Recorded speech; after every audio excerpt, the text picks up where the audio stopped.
gusto ko na mag-upgrade ng bagong wax tsaka gulong. Kaya lang, ano kaya sasabihin ko kay Leji para mapapayag ko siya? Kapal pa ng gulong, kinis pa ng wax.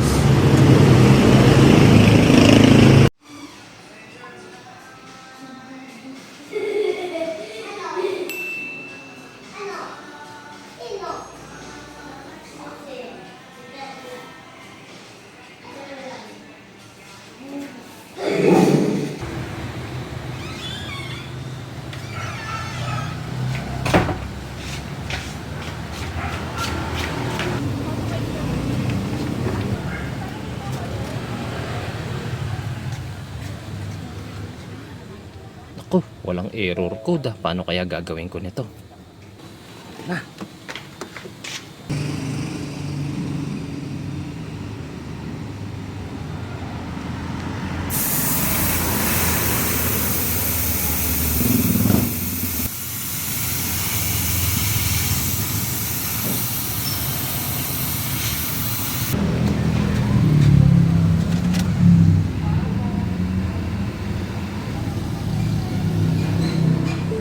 Ayun na. Ayun na, hinihintay natin na icon. Mami! Mami! Lika, dali, may papakita ako sa'yo. Bilisan mo na.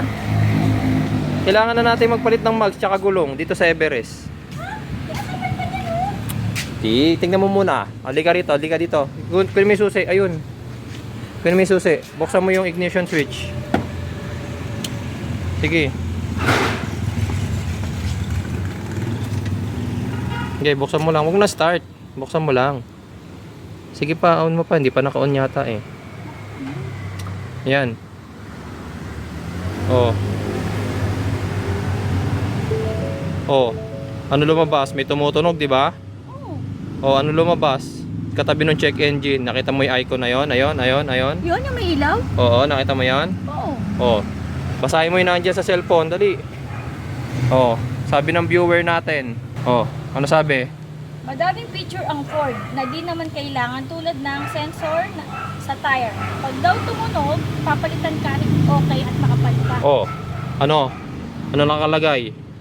'Di ba? Tumunog na. 'Di ba? Ayan na yung ano, oh, ayan na yung icon, oh. Oh. Ito, oh. Kaya kailangan na nga natin mag-upgrade. Magpapalit nga tayo ng gulong tsaka ng mags. Saan may gulong? Mga 50 siguro. Mahal naman. Oo, tapos sasabay na natin yung mag, syempre. Bakit pati yung mags papalitan? Kasi nga tignan mo makapal pa, 'di ba? Pero tignan mo naman, umilaw na. Palitin na kasi nga mamaya yung mags yung may problema. Magkano naman yung mags? 200. Ha? Ito ang nagpili lahat?